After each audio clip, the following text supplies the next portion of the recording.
दर्शक महानुभावहरू नमस्कार। सप्तरङ्गी टेलिभिजनको तिहार विशेषमा यहाँहरूलाई स्वागत छ। म केदार श्रेष्ठ। दर्शक महानुभावहरू, आज शुभ दीपावली सुरु भइसकेको छ र चाहिँ नेपाल सम्वत पनि आजदेखि सुरु भएको छ। नेपाल सम्वत 1141 को उपलक्ष्यमा यहाँहरूलाई नयाँ वर्षको धेरै धेरै शुभकामना छ। र आज यो तिहार विशेष र नेवार सम्प्रदायको समुदायको महपूजा र नेपाल सम्वतको बारेमा हामी कुराकानी गर्नको लागि आज हाम्रो स्टुडियोमा हामीले एकजना महानुभावलाई निम्ताएको छौँ। उहाँ हुनुहुन्छ नेवा देदबु जिल्ला दाङका सभापति नारायण श्रेष्ठ र कार्यक्रममा यहाँलाई स्वागत छ नारायण श्रेष्ठज्यू। सर्वप्रथम त यहाँलाई मेरो पनि जोजोलप्पा र आज नेपाल सम्वत 1141 को यहाँलाई धेरै धेरै शुभकामना छ। नयाँ वर्ष आज सुरु भएको छ। आज यहाँसँग हामी सप्तरङ्गी टेलिभिजनले विशेषतः नेपाल सम्वत र नेवार समुदायको महपूजाको बारेमा हामी कुराकानी गर्नेछौँ। अब हामी कुराकानीतर्फ लाग्छौँ। अनि नारायणजी, अब यो नेपाल सम्वत 1141 आजदेखि सुरु भयो होइन? अब यसको बारेमा अलिकति, यसको इतिहासको बारेमा तपाईँ त अलिकति यसको जानकार पनि हुनुहुन्छ होइन? यसको बारेमा अलिकति हाम्रा दर्शकलाई जानकारी गराइदिनुहोस् न त। सर्वप्रथम सप्तरङ्गी टेलिभिजनका हाम्रो प्रबन्ध निर्देशक केदार श्रेष्ठज्यू, आज हामीले नेवार समुदायले महपूजा किन गर्छ र नयाँ वर्ष 1141 को बारेमा र यो किन मनाउँछ, नेपाल सम्वत भनेको के हो, त्यो बारेमा यहाँले जुन किसिमको जिज्ञासा राखेर हाम्रा विचारहरू सर्वसाधारण सबै श्रोतामाझ पुर्याउने अनुरोध गर्नुभएको छ। त्यसको लागि हामी हृदयदेखि यहाँलाई धन्यवाद दिन्छौँ। जोजोलप्पा पनि भन्न चाहन्छौँ। नेपाल सम्वत राजा राघवदेव पौपालादेखि सुरु भएको देखिन्छ। नेवार एउटा समुदाय हो र नेवारले आफू एउटा सिङ्गो समाजको निर्माण गर्ने क्रममा उपत्यकामा रहेर समुदाय र समुदायभित्र आबद्ध सम्पूर्ण व्यक्तिलाई नेवार समुदायको भाषा र संस्कृतिमा आबद्ध गरेर संस्कृति र संस्कार सिकाउँदै उपत्यकामा रहेका जति पनि समुदायभित्रका जातिहरू हुनुहुन्छ तिनी जातिलाई एकीकृत गर्दै समन्वयवादी संस्कृतिभित्र हुर्केको नेवार समुदायले नेपाल सम्वत सुरुदेखि मनाउँदै आएको इतिहास हामीले फेला पारेका छौँ। सम्वत 537 र 573 को पाटनको आलुके धाराको ताम्रपत्र, भक्तपुर मध्यपुर भक्तपुर छिमेकीको ताम्रपत्र, विभिन्न करिब 200-250 वटा अभिलेख र ताम्रपत्रबाट प्राप्त जानकारी अनुसार नेवार समुदायकोले बर्खाको ऋतुपछि शरद ऋतुको आगमनसँगै घरभित्र अन्नको भण्डार भरिसकेपछि सुसंस्कृति र संस्कारतर्फ आफूलाई परिमार्जित गर्ने क्रममा नेपाल सम्वत सुरु भएको इतिहास देखिन्छ। राजा राघवदेव पालादेखि नै यो इतिहास सुरु भए पनि यो इतिहास राजा यलम्बरको पालादेखि सुरु भएको छ र त्यसपछि यलम्बरको पालादेखि सुरु भएको भोलि गएर लिच्छवी शासनकालमा पनि त्यो आयो, किराँतकालमा पनि आयो र आउने क्रममा अहिलेसम्म वर्तमान समयमा पनि त्यो आइरहेको छ। अहिले 1141 वर्ष भयो। यसको सुरुवात 789 ईस्वी सम्वत 789 मा कार्तिक शुक्ल प्रतिपदाको दिन 20 अक्टोबर को दिन बिहिबारको समयमा हाम्रो नेपाल सरकारले अहिले जसलाई विभूति भने घोषणा गरिरहेको छ शङ्खधर स्वाख्वाले उपत्यकावासीमा यानि नेवार समुदायभित्र रहेको सम्पूर्ण राज्यको ऋण चुक्ता गरी शङ्खधर स्वाखाले चलाएको नेपाल सम्वत इस्वी सम्वत 789 देखि 789 अक्टोबर 20 तारिक बिहिबारदेखि महपूजा सँगसँगै सुरु भएको इतिहास पाइन्छ। अब यसले एकातिर महपूजा पनि सुरु सँगसँगै छ, एकातिर हाम्रो यो नेपाल सम्वत पनि सुरु भइरहेको छ। महपूजा र नेपाल सम्वत एकअर्काका परिपूरक पनि देखिएको अवस्था छ। इतिहासकारहरू पुरुषोत्तम लोचन, डाक्टर दिल्ली रमन, त्यसपछि लगाएर डाक्टर हर्को गुरुङ लगायत अहिले वर्तमान समयमा शताब्दी पुरुष सत्यमान जोशीले लेखेको जुन इतिहासका दस्तावेजहरू छन्, त्यो दस्तावेज पढ्दा नेवार पहिला नेवाल भएको थियो र यो नेवाल काठमाडौँ उपत्यकामा बसोबास गरेको सिङ्गो समाज थियो। त्यही समाजकोमा नेवारहरूले आफ्नो भाषा र संस्कृतिलाई हुर्काएको थियो। आफ्नो भाषा र संस्कृतिकै हुर्काउने क्रममा त्यो भाषा र संस्कृतिभित्र जति पनि आबद्ध भए त्यसमा अमीर वंशका पनि छन्, द्रविड वंशका पनि छन्, कतिपय व्यक्ति पाटनको बिहारबाट भारतको बिहारबाजीबाट पनि आएका देखिन्छन्, कतिपय मान्छेहरू बाहिर मुलुकबाट पनि आएको देखिन्छन्। यसरी विविध वंशको सम्मिश्रणबाट नेवार समुदायले नेपाली भाषाको माध्यमबाट नेवालबाट नेपाल र नेवार पनि बनेको हुनाले अब त्यसको हिसाब किताबमा नेपाल सम्वतलाई वर्तमान सरकारले अहिले आएर शङ्खधर स्वाखालाई विभूतिको आसन दिने समयमै यसलाई स्वीकार गरेको अवस्था छ। अब यो यसरी स्वीकार गर्ने क्रममा विक्रम सम्वत 937 देखि यसलाई विधिवत रूपले सरकारले त्यस बेलाको सरकारले मान्यता दिएको अवस्था देखिन्छ। अब यो वास्तवमा महपूजा किन गर्ने र नेपाल सम्वत किन मनाउने भन्ने कुरा सन्दर्भ यहाँले जोड्नुहुन्छ भने अब एउटा बिचमा मैले कुरा राखेँ। यहाँले अब नेपाल सम्वतको बारेमा धेरै इतिहासका कुराहरू पनि गर्नुभयो। अब होइन, यो नेपाल सम्वत र यो महपूजा यानि शरीरको पूजा होइन, यो एकै दिन यसलाई जोड्नुको यसको महत्त्व फेरि यसको बारेमा पनि भनिदिनुहोस्। त्यही त अब यहाँ जानकारी गराउनु मैले के खोजिरहेको छु भने महपूजा र नेपाल सम्वत एकअर्काका परिपूरक देखिएको छ। महपूजा किन गर्ने र महपूजाबाट त्यसको स्वार्थ के छ र महपूजाको आवश्यकता र त्यसले दिने औचित्य के छ त भन्ने सम्बन्धमा महपूजा भनेको आत्माको पूजा हो। नेवारी भाषामा हुन त यहाँले अन्तर्वार्ता लिनुभयो नेपाली भाषामा, हामी नेवारी भाषा बोल्ने कि हामीले नेवारी भाषा पनि अन्तर्वार्ता लिन सक्नुहुन्थ्यो, तर भाषाको अल्प ज्ञानले गर्दाखेरि यो हुन सकेन।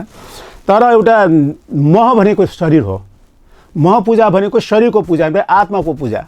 त्यो आत्मा पनि शरीर पनि 3 किसिमका हुँदो रहेछ, एउटा जड शरीर, एउटा करण शरीर वा कारण शरीर अनि एउटा कर्म शरीर। यसरी शरीरका 3 भाग हुँदो रहेछन्। अनि त्यो 3 भागको साथसाथै त्यसको तत्त्वहरू पनि 36 वटा तत्त्व हुँदो रहेछ।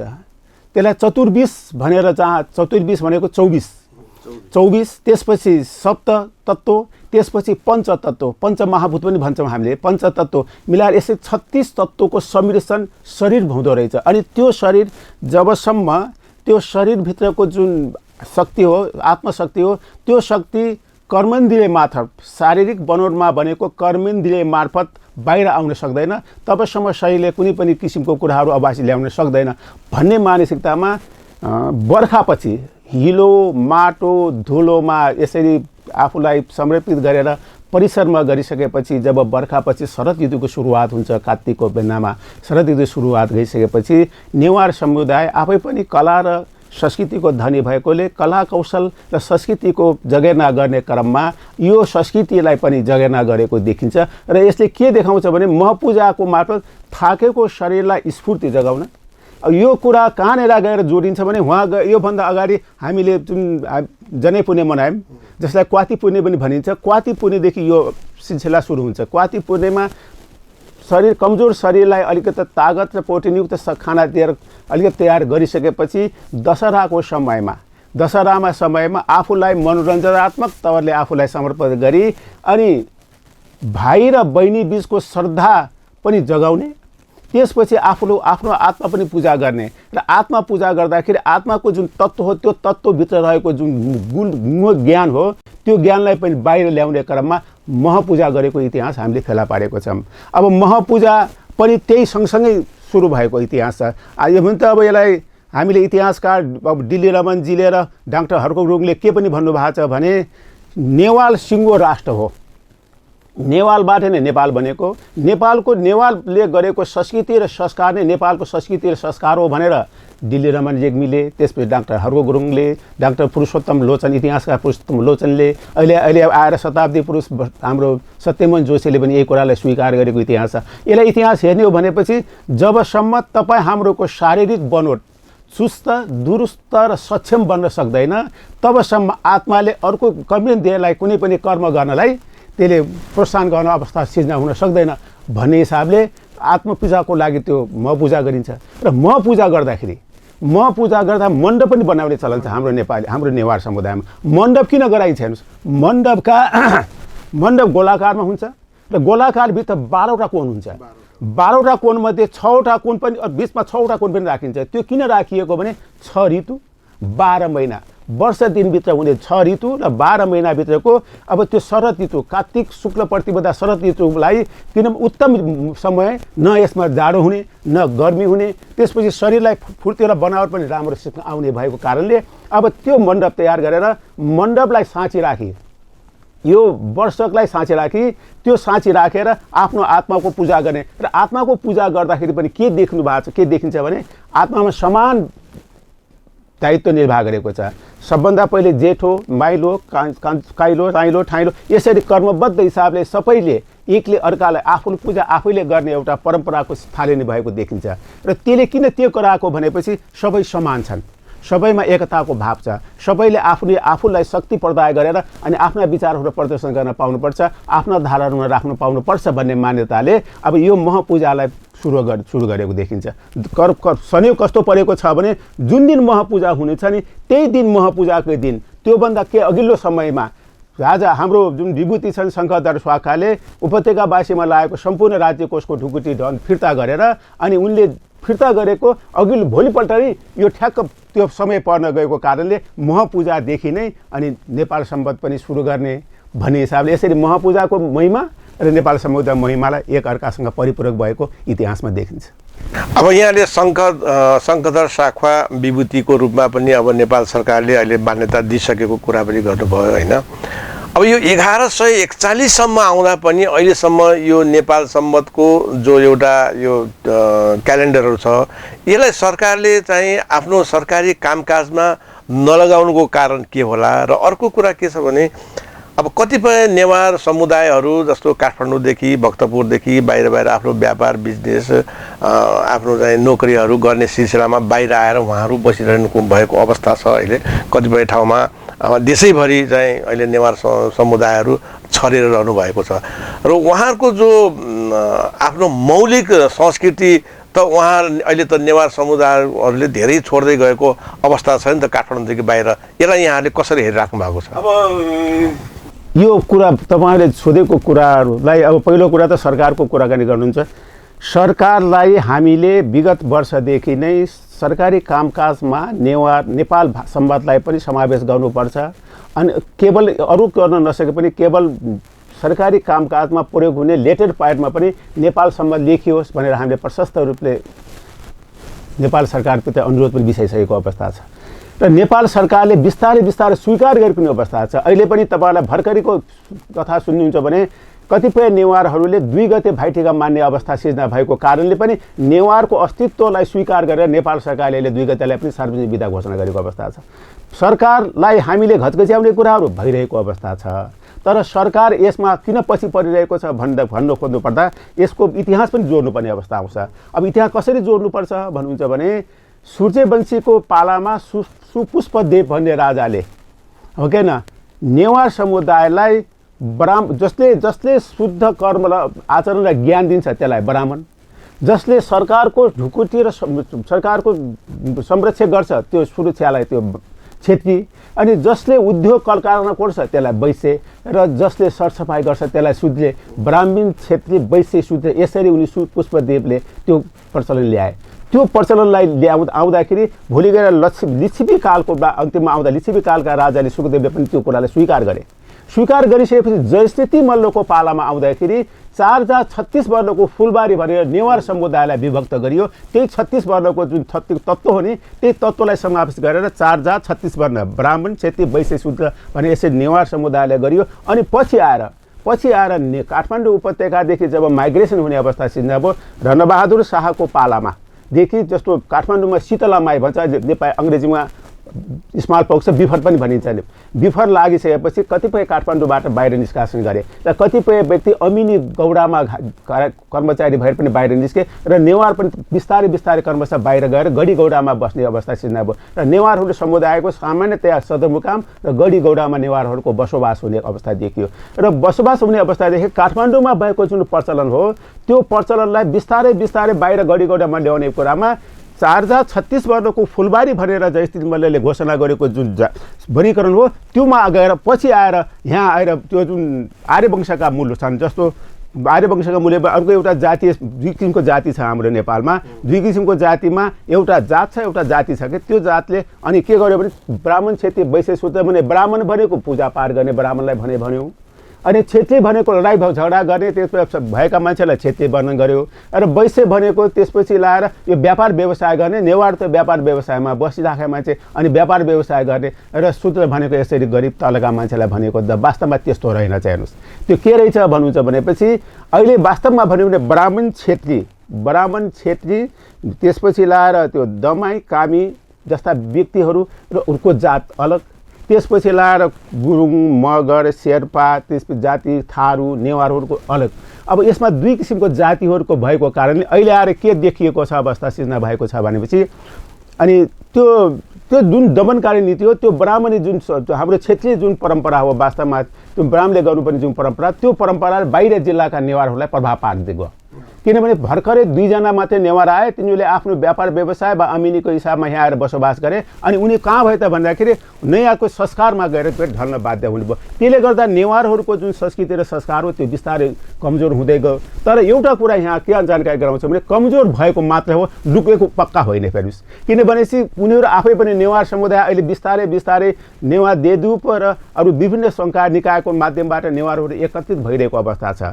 अनि नेवारहरू आफै पनि व्यापारी हुन्, त्यसपछि लाएर उनीहरूको उद्योग पनि आफै गरिरहेका छन्। त्यसै विभिन्न ठाउँमा पनि सहकारी र सहअस्तित्वको आधारमा प्रत्येक जातिसँग घुलमिल गर्ने र रहनशीलमा मेलमिलाप गर्ने उनको जाति र संस्कृति र संस्कार भएको कारणले उनीहरू सबैसँग मिल्ने गराए। अनि मिल्ने क्रममा कतिपय अहिले आएको जुन अहिले कथित ब्राह्मण क्षेत्री भनेछन्, ब्राह्मण क्षेत्रीले उनीहरूलाई के गरे आफ्नो बसमा पारेर त्यो किसिमको संस्कारमा ढाले। अब किन त्यो ढाले भने यहाँ 2 किसिमको संस्कार। यसले एउटा कुरा कहाँ देखाउनुहुन्छ भनेपछि जस्तो राजोपाध्याय भन्ने र बजाचार्य भन्ने, हाम्रो राजोपाध्याय भनेकोले आर्यले हिन्दू धर्म संस्कृतिका मान्छेले ब्राह्मण माने, त्यसपछिलाई बजाचार्यले भन्नेले बौद्ध धर्मकाले माने। अनि त्यहाँ संस्कारमा के देख्यो भने राजोपाध्यायले 13 दिन असोज बार्छन्, बुद्धले बौद्ध धर्म मान्नेले 7 दिन असोज बार्छन्। अनि त्यहाँ नेवारहरूमा 2 किसिमको भिन्नता थियो, तर पनि नेवारहरू समन्वयवादी संस्कृति भएर एकअर्कामा परिपूर्ण गरेर सहनशील र सहकार्यमा अस्तित्व कायम गरे। नेवार हामी हौँ र नेवार नै नेवार हो भन्ने अस्तित्वमा हामी उठेको थियो। अब त्यसले एउटा कुरा गरेको थियो, ठ्याक्कै त्यसलाई ल्याएर के गरियो भनेपछि अनि बाहिर जिल्लामा गएर अनि हाम्रो नेवार संस्कृति भन्दा पनि बाह्य आक्रमण बढी हुन गएर अनि नेवारहरू कमजोर भएको। तर नेवार कमजोर भएको अवस्था भने पक्कै होइन। जस्तो अब भनौँ न अब कुनै पनि देशको जनतालाई आफ्नो पहिचान भाषा र वेशभूषा, जस्तो नेपालीको पहिचान भनेको आफ्नो भाषा र टोपी दौरा सुरुवाल भनेर जो चिनाउँछ नि, त्यस्तै नेवारको पनि आफ्नै भाषा छ, आफ्नै वेशभूषा छ होइन। अब विशेष त तपाईँ त एउटा नेवार देदबु दाङ जिल्लाको अध्यक्ष पनि हुनुहुन्छ होइन। अब भाषा त अब कतिपय कारणले यहाँ हुन सकिरहेको अवस्था छैन, तर आफ्नो वेशभूषा त नबिर्सनु पर्ने पनि हो नेवार समुदायले। यसतिर तपाईँहरूले कसरी हेरिराख्नु भएको छ? एउटा यहाँले गजब प्रश्न गर्नुभयो। भाषा, संस्कृति र संस्कार यो 3टा एकअर्काका परिपूरक हुन्। भाषा र संस्कृति र संस्कारबाट नै जीवनले गति लिन्छ।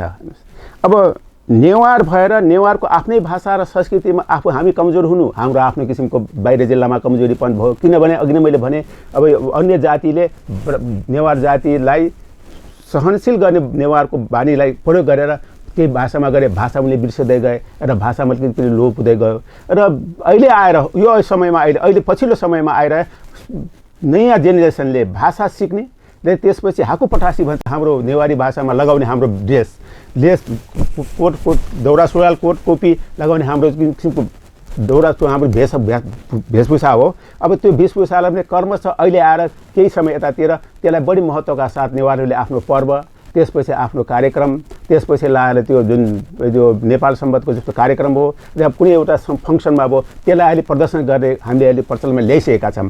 त्यसले बिस्तारै बिस्तारै उनीहरूले आफ्नो भाषाप्रति पनि त्यतिकै सजगता अप्नाइरहेको छ। अब भाषाको कुराकानी उठाइहाल्नुभयो। यहाँले एउटा भाषा कुरा उठाउँदा एउटा कुरा के सम्झना आयो भने नेपाल भाषा हो कि नेवारको नेवालबाट उत्पत्ति भएको नेवाल भाषा नेपाल भाषा नेपालको अस्तित्व हो, नेपालको चिनारी हो। हेर्नुहोस् सिङ्गो नेपाल नेवार त सिङ्गो नेपाल हो। हेर्नुहोस् साँच्चीकै भन्नुहुन्छ भने किन त्यो सिङ्गो नेपाल हो भने भन्नुहुन्छ भने 2008 सालमा 8 सालदेखि यतातिर 2008 सालमा नेपालको सबैभन्दा बढी राजस्व तिर्ने को हो भन्दाखेरि नेवार हो। हेर्नुहोस् किनभने 9 जना व्यापारी थिए, 9 जनामा 8 जना नेवार थिए। 8 जनाले नेपालमा सबभन्दा बढी राजस्व तिरेर नेपाललाई धानेको नेवार हो। हेर्नुहोस् र त्यसपछिकोलाई इतिहास हामीले पढ्दै जाने हो भने 2013 सालमा नेपालसम्म 2013 सालमा संयुक्त राष्ट्रसङ्घको सदस्य नेपाल बन्ने अवस्थामा हो कि नेपालको कुनै पनि संस्कृतिले आफूलाई प्रयोग गर्न सकेन। हेर्नुहोस् केवल नेवार नै यस्तो एउटा संस्कृति र संस्कारभित्र हुर्किएको व्यक्ति हो।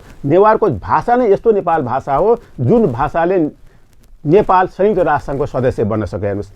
हेर्नुहोस् रुसले 6 पटकसम्म भिटो प्रयोग गर्दा पनि नभइसकेपछि नेपाली भाषाको रञ्जना लिपि जसलाई नेवारी भाषाको लिपि भनिन्छ रञ्जना लिपिलाई यो नेपालको आदिवासीबाट सुरु भएको राजा यलम्बरभन्दा पहिलेदेखि अशोक सम्राटको पालादेखि सुरु भएको एउटा ठेस नेवार भाषा हो। यही नेवार भाषा नेपाली भाषा हो। यो नेपाली भाषा नै यस नेवारको अस्तित्व हो, नेपालको अस्तित्व हो भनेर रसाले 7औं पटक भिटो प्रयोग गरिसकेपछि 2013 सालमा संयुक्त राष्ट्रसङ्घको सदस्य प्राप्त गरेको छ नेपालले। अब यसले के देखाउँछ भने नेपाल भाषा साँच्चैकै नेपाल र नेपालीको अस्तित्व र पहिचान पनि हो।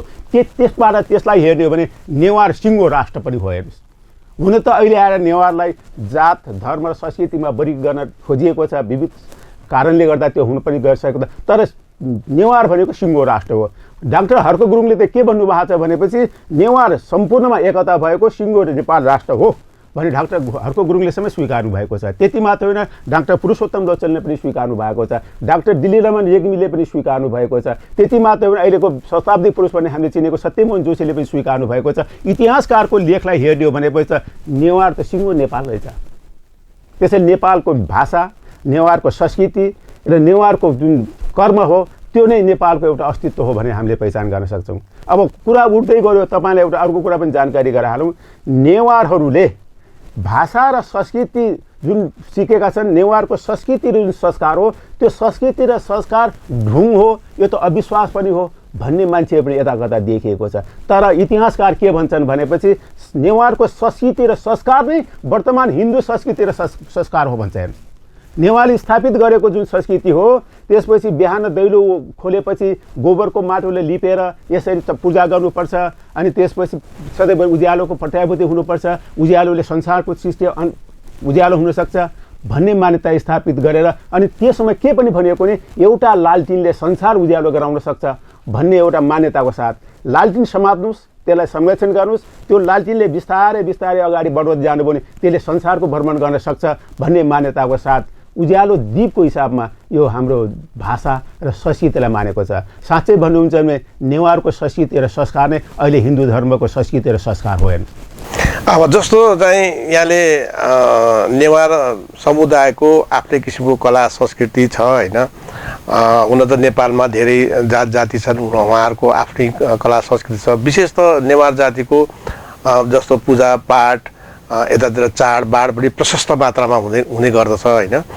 अब यी काठमाडौँदेखि बाहिरतिर हामी आयौँ भने यी कला संस्कृतिहरू आफ्ना चाहिँ मौलिकताहरू हराउँदै गइरहेको अवस्था छ।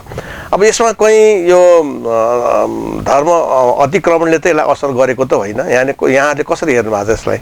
अब यस्तो हुन्छ, अब के भन्छ भने परिवेश परिस्थिति र वातावरणका कारणले पनि कतिपय ठाउँमा हाम्रो आफ्नो संस्कृति पनि लोप हुन सकेको अवस्था देखिन्छ। हेर्नुहोस्, त्यो नेवारहरूको आफ्नै किसिमको कमजोरी पनि हो र केन्द्रबाट यसलाई नीतिगत हिसाबले जुनलाई प्रत्यक्ष रूपले सरोकार नराखेको अवस्था पनि सिर्जना हुनसक्छ यदाकदाको अवस्थामा।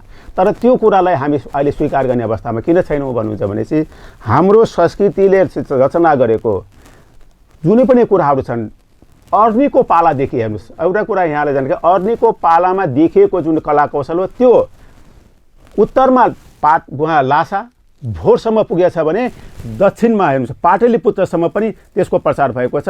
हाम्रो कला र संस्कृतिकै कारणले हामी धनी पनि भएका हौँ। हेर्नुहोस्, हाम्रो कला र संस्कृति बाहिर जिल्लामा आउँदाखेरि अहिले आएर जुन कला हो त्यो जुन संस्कृति हो त्यो अहिले हट्या छैन। हेर्नुहोस्, अहिले आएर कुरा के भएको छ भन्नुहुन्छ, जस्तो अहिले तपाईँलाई एउटा सामान्य उदाहरण दिउँ, ठुला बिल्डिङ बनेका छन्, स्ट्रक्चर बनेका छन्, एउटा बिल्डिङको उदाहरण स्ट्रक्चर बनेका छन् र एक ठाउँको माटोबाट अर्को ठाउँको माटोमा पृथ्वीलाई भार परेको छ, त्यति पृथ्वीलाई भार पनि छैन। हेर्नुहोस्, अहिले एक ठाउँको माटो उठायो अर्को ठाउँमा गऱ्यो, नयाँ स्ट्रक्चरको कुरा गर्ने गऱ्यो। अनि हाम्रो जुन पेगोडा शैलीको पुरानो जुन संस्कृति र संस्कार छन्, मन्दिरको सहर बनेर जुन काठमाडौँ उपत्यकाको चिनारी भएको छ, त्यस्तो चिनारी क्रमशः जिल्लामा पनि बाहिर आइरहेका छन्। कतिपय ठाउँमा जस्तो अहिले तपाईँलाई थाहा पाउनु भएको होला, यी दाङकै अम्बिकेश्वरी मन्दिरमा पनि त्यस्तै किसिमको कला र संस्कृतिले अहिले मन्दिर निर्माण भएको छ। त्यस्तै किसिमको सल्यानको खेराबाङमा देख्नुहुन्छ, त्यसपछि रोल्पामा देख्नुहुन्छ। यहीँ राप्ती अञ्चलकै कुरा गर्ने हो भनेपछि यहाँ राप्ती अञ्चलका विभिन्न स्थानमा अहिले कुरो गर्नुपर्छ। अब प्रदेशमा लुम्बिनी प्रदेशकै कुरा गर्नुहुन्छ भनेपछि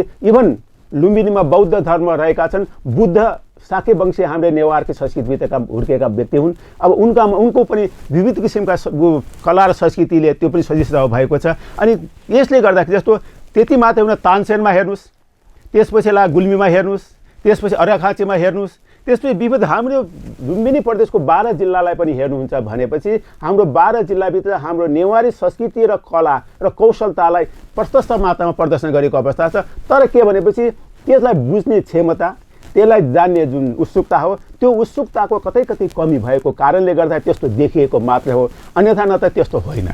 अब नेवार समुदायको कुरा गर्दाखेरि राजा राघव देवदेखि अहिले हामी नयाँ नेपालसम्म आइपुगेका छौँ होइन। अब अहिले त देशमा गणतन्त्र छ होइन।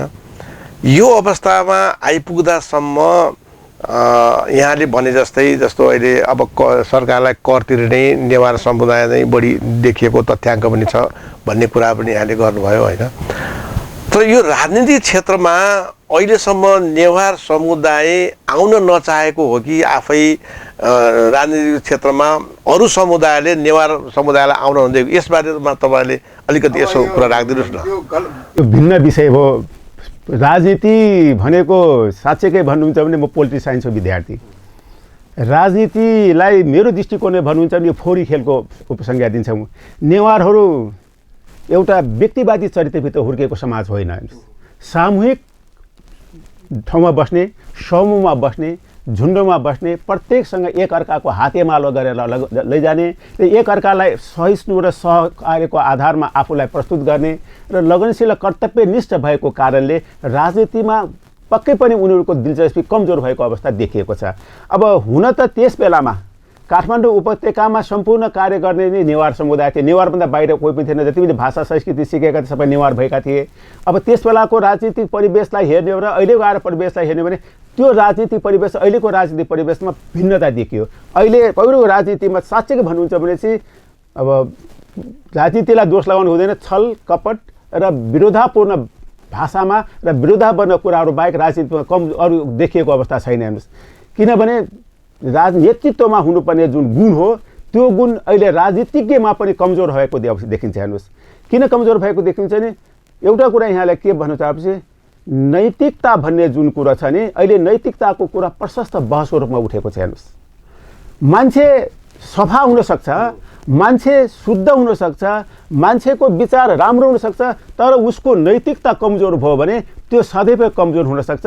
त्यो कमजोरीलाई नेवारले प्रशस्त मात्रामा देखेको छ। हेर्नुहोस्, नेवार आफ्नो नैतिकतालाई कमजोर गरेर आफ्नो धरातललाई भाँसिन दिने अवस्थामा छैन। हेर्नुहोस्, त्यसै कारणले पनि एउटा त्यो राजनीतिमा कमजोर भएको अवस्था हुन पनि सक्छ। एक अर्को कुरा राजनीतिक आफै पनि फोहोरी खेल भयो र यसमा पक्ष विपक्ष हुने भावनाले पक्ष विपक्षमा नेवार समुदाय किन लाग्ने? तटस्थ भन्न चाहन्छ। तटस्थ बसेर सबैसँग सहनशील र सहकार्य गरेर सहअस्तित्वको माध्यमबाट एकअर्का बिचको सहानुभूति प्रयोग गरेर बाँच र बचाउको सिद्धान्तभित्र नेवार बाँच्न चाहेको हुनाले अनि त्यसभित्र राजनीतिमा किन जाने? त्यो पनि एउटा कारण हुनसक्छ। हेर्नुहोस्, र अर्को एउटा कारण के हुनसक्छ भन्नुहुन्छ भनेपछि राज्य संस्थालाई मात्रै नेवार समुदायले मात्रै राज्य संस्था सञ्चालन गर्यो भने अरू जातिले पनि भोलि गएर विरोधाभासको कुरा गर्न सक्छन्, त्यो पनि देख्ने कारण हुनसक्छ। यस्ता विविध कारण हुन सक्छन् जुन कारणले यो अहिले आएर नेवार समुदाय राजनीतिक क्षेत्रमा प्रवेश गर्ने कमजोर देखिएको छ। तर एउटा कुरा के मान्नुपर्छ भने जहाँ जहाँ राजनीतिक प्रवेशमा नेवारहरू समुदाय छन् तिनीहरूले आफ्नो प्रभुत्व जमाएकै छन्। फेरि हेर्नुहोस्,